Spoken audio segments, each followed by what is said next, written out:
तो उनकी गाड़ी के ऊपर एक गाड़ी गुजर जाती है, उनकी पिछली जो गाड़ी थी उसका नंबर नोट था, उसने भी आगे जाना था। हमें रोका गया और उस गाड़ी के ऊपर सिविल कपड़ों के अंदर पाकिस्तान तहरीके इंसाफ के जो झंडे के रंग है उसका पेंट किया हुआ लोहे के रॉड के साथ हमारे कारकुनान के ऊपर हमला किया गया, हमारी गाड़ियां तोड़ी गई। हम पेशियों पे जाते हैं तो हमारे ऊपर एक और मुकदमा कर दिया जाता है, हम घरों में जाते हैं तो हमारे घर के ऊपर हमला आवर हो जाते हैं, हम बाहर निकलते हैं तो नामालूम अफराद हमारे बच्चों को उठा के चले जाते हैं। ये सारी चीज़ें काबिल कबूल नहीं है। हमारी जो स्ट्रगल है आइन की बालादस्ती की, जब हम उसकी बात करते हैं, हकीकी आज़ादी की बात करते हैं, तो हमारी आवाज़ को दबाने के लिए हमारे ऊपर तशद्दुद किया जाता है। हमारी सियासी पुरअमन रैली जो कि शुरू नहीं हुई थी तो ज़िले शाह को शहीद कर दिया गया। उसके बाद हमारे जलसे के ऊपर जिस तरह से जो कुछ किया गया वो आप सबके सामने है। मैं आज ये बताना चाहती हूँ कि इलेक्शन तो होना है और एक खातून जो कभी ज़िंदगी में एक काउंसलर का इलेक्शन नहीं लड़ी और उसकी वो मालशने और खादमे जो एक नौकरानी से ज़्यादा की हैसियत उनकी नहीं है, और अफसोस के साथ कहना पड़ता है कि इन्होंने अपनी नौकरानियों को इस मुल्क के फेडरल मिनिस्टर का दर्जा भी दिया हुआ है और वो नौकरानियां उनकी पाँव की जूतियों में बैठ के फ़ोटो शूट करा के उसको वायरल करके उस चीज़ को काबिल फ़ख्र समझती हैं। यानी कि जिनकी अपनी कोई सेल्फ रिस्पेक्ट, कोई डिग्निटी नहीं है, वो इस मुल्क के सबसे well respected, well reputed leader Imran Khan के ऊपर जिस तरह से बात करती हैं, वो जिसकी अपनी औकात 2 टके की नहीं है, और वो जैसे चपेड़ों की और इस तरह की बात करती है। और जब हम बात करते हैं, हम इनकी सर्जरी की बात करें, इनकी कॉस्मेटिक सर्जरी की बात करें, इनके प्लास्टिक की बात करें, तो फौरन से पहले ये औरत कार्ड निकाल के ले आती हैं। मैं ये बताना चाहती हूँ कि जिस तरह से राना सनाउल्लाह हर रोज़ नेशनल टीवी के ऊपर बैठ के हमारे चेयरमैन को खुदा ना खास्ता डायरेक्ट धमकियां देता है, जान लेने की धमकियां देता है, और ये वो टोला है जो पहले खान साहब के ऊपर जानलेवा हमला कर चुका है। और उसके साथ जो अफसोसनाक बात है जिसके ऊपर मैं आपकी तवज्जो दिलाना चाहती हूँ वो ये है कि एक तरफ उनको इन सिसिलियन माफिया की खुली धमकियों का सामना है, वो टोला आज भी उनकी जान लेने के दर पे है जिसने पहली अटेम्प्ट की, उसके साथ खान साहब की सिक्योरिटी भी हटा दी गई। और उसके साथ एक अहम खबर जो मैं मीडिया से शेयर करना चाहती हूँ कि जो हमने प्राइवेट फर्म एक security company Askari guard limited AGL company से पाकिस्तान तहरीके इंसाफ ने सर्विसेज ली हुई थी खान साहब की सिक्योरिटी की, उनके साथ जो हमारा कॉन्ट्रैक्ट है वो अभी ख़त्म नहीं हुआ, उसमें तकरीबन 3 माह बाकी थे। और अगर मुद्दत से पहले कॉन्ट्रैक्ट किसी भी कंपनी ने ख़त्म करना हो तो वो उस कॉन्ट्रैक्ट का हिस्सा था कि 30 दिन पहले उन्होंने हमें इन्फॉर्म करना है। वो आए और वो खान साहब के जितने भी जो हमने उस कंपनी से, वो सिक्योरिटी कंपनी से जो गार्ड्स हायर किए हुए थे, उनके पास जो असला था जो किसी कंपनी का था वो बगैर किसी नोटिस दिए बगैर लेके चले गए, उनको वेपनाइज कर दिया। मैं ये बताना चाहती हूँ कि 22 करोड़ 75 लाख अवाम अपनी जानों का नजराना पेश करने को तैयार है खान साहब की सिक्योरिटी के लिए।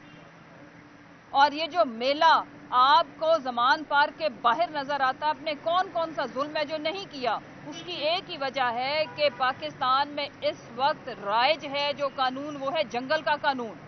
यहाँ पे हम अपने घरों में महफूज नहीं है, और हम क्या महफूज होंगे? पाकिस्तान का इतना बड़ा लीडर, उसके घर के ऊपर हमला कर दिया जाता है, उसके घर का गेट तोड़ा जाता है, और वो जो ट्विटर की मलका, वो झूठों की रानी, वो साथ साथ जब खान साहब के ऊपर अटैक होता है, हमारे ऊपर जुल्म की दास्तान रकम होती है, साथ साथ उसका जो ट्विटर अकाउंट है वो उसकी ब्रॉडकास्टिंग करता है। ऐसे लगता है कि जब वो हमलावर, एक तरफ क्रेनें चल रही हैं और एक तरफ वो बता रही है कि शाबा हमला करो, मेरा भी दरवाज़ा तोड़ा था, गेट भी तोड़ो, दरवाज़ा भी तोड़ो।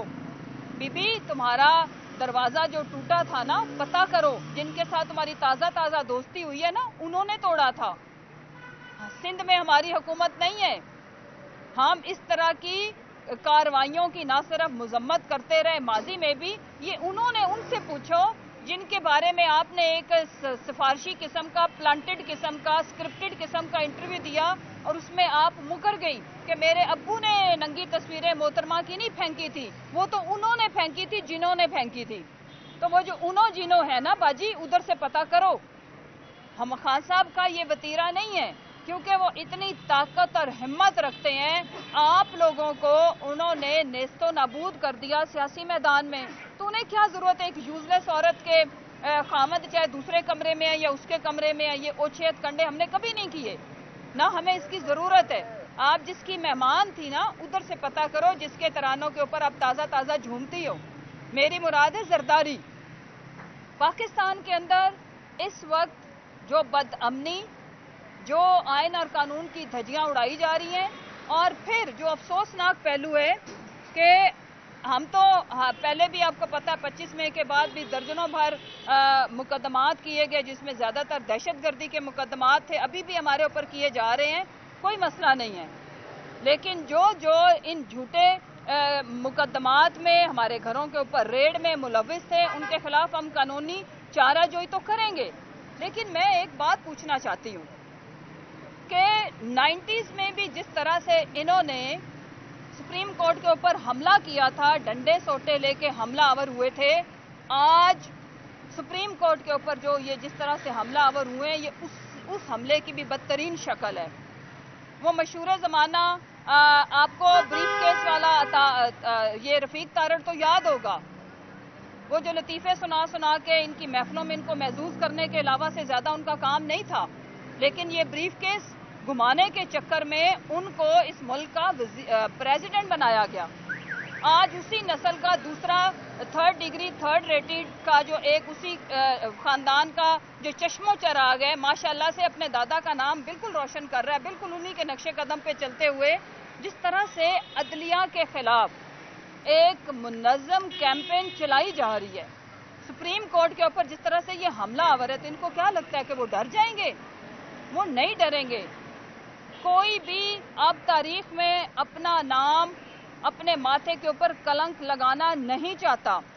पाकिस्तान की आवाम का मिजाज सबको पता है, और हमें ये पूरी उम्मीद है कि इंशाल्लाह आइन की बालादस्ती और इस मुल्क में जमहूरियत के लिए राहें हमवार होंगी तो आला अदलिया से होंगी, क्योंकि पूरी कौम की नज़रें उन पे।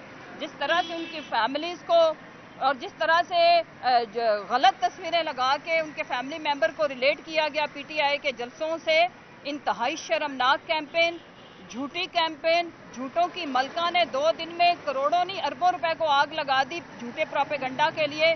लेकिन निकला क्या?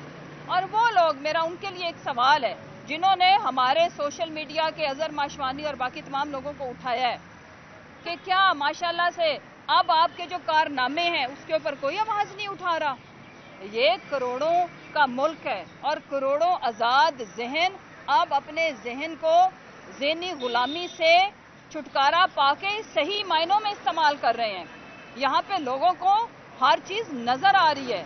अगर आज आपके कसीदे पढ़े जा रहे हैं तो फिर तो ठीक है कि वही लोग कर रहे थे, और अगर ऐसा नहीं है तो आपको चाहिए कि अब उन बेचारों के हाल पे रहम करो और उनको छोड़ दो। उससे भी ज़्यादा जो मेरा दिल दुखी है, मैं बताना चाहती हूँ, शाहिद हुसैन हमारा भाई है, उनके लिए हम बहुत परेशान थे। वो ब्रिटिश नेशनल है। एक एम्बेसी की कॉल के ऊपर बाइज्जत तरीके से उनको रिहा किया गया।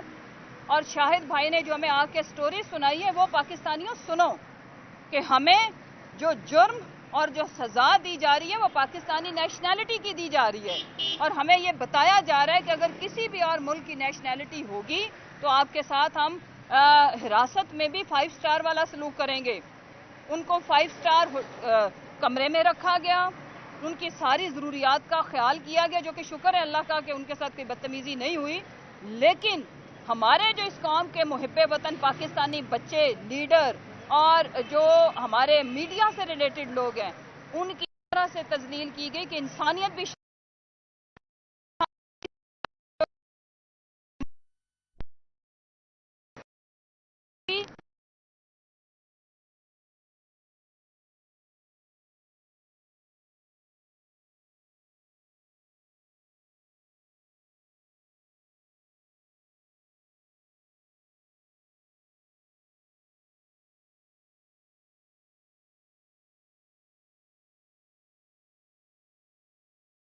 جاتے ہیں پیشی کے لیے تو ان کی گاڑی کے اوپر ایک گاڑی گزر جاتی ہے, ان کی پچھلی جو گاڑی تھی اس کا نمبر نوٹ تھا, اس نے بھی آگے جانا تھا.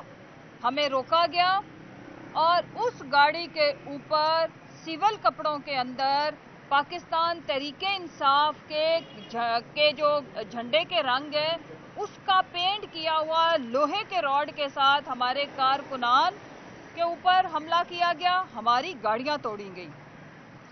ہم پیشیوں پہ جاتے ہیں تو ہمارے اوپر ایک اور مقدمہ کر دیا جاتا ہے, ہم گھروں میں جاتے ہیں تو ہمارے گھر کے اوپر حملہ آور ہو جاتے ہیں, ہم باہر نکلتے ہیں تو نامعلوم افراد ہمارے بچوں کو اٹھا کے لے کے چلے جاتے ہیں. یہ ساری چیزیں قابل قبول نہیں ہے. ہماری جو سٹرگل ہے آئین کی بالادستی کی, جب ہم اس کی بات کرتے ہیں, حقیقی آزادی کی بات کرتے ہیں, تو ہماری آواز کو دبانے کے لیے ہمارے اوپر تشدد کیا جاتا ہے. ہماری سیاسی پرامن ریلی جو کہ شروع نہیں ہوئی تھی تو ضلع شاہ کو شہید کر دیا گیا. اس کے بعد ہمارے جلسے کے اوپر جس طرح سے جو کچھ کیا گیا وہ آپ سب کے سامنے ہے. میں آج یہ بتانا چاہتی ہوں کہ الیکشن تو ہونا ہے, اور ایک خاتون جو کبھی زندگی میں ایک کاؤنسلر کا الیکشن نہیں لڑی اور اس کی وہ مالشنے اور خادمے جو ایک نوکرانی سے زیادہ کی حیثیت ان کی نہیں ہے, اور افسوس کے ساتھ کہنا پڑتا ہے کہ انہوں نے اپنی نوکرانیوں کو اس ملک کے فیڈرل منسٹر کا درجہ بھی دیا ہوا ہے, اور وہ نوکرانیاں ان کی پاؤں کی جوتیوں میں بیٹھ کے فوٹو شوٹ کرا کے اس کو وائرل کر کے اس چیز کو قابل فخر سمجھتی ہیں. یعنی کہ جن کی اپنی کوئی سیلف رسپیکٹ, کوئی ڈگنیٹی نہیں ہے, وہ اس ملک کے سب سے well respected, well reputed leader Imran Khan کے اوپر جس طرح سے بات کرتی ہیں, وہ جس کی اپنی اوقات 2 ٹکے کی نہیں ہے, اور وہ جیسے چپیڑوں کی اور اس طرح کی بات کرتی ہے. اور جب ہم بات کرتے ہیں, ہم ان کی سرجری کی بات کریں, ان کی کاسمیٹک سرجری کی بات کریں, ان کے پلاسٹک کی بات کریں, تو فوراً سے پہلے یہ عورت کارڈ نکال کے لے آتی ہیں. میں یہ بتانا چاہتی ہوں کہ جس طرح سے رانا ثناء اللہ ہر روز نیشنل ٹی وی کے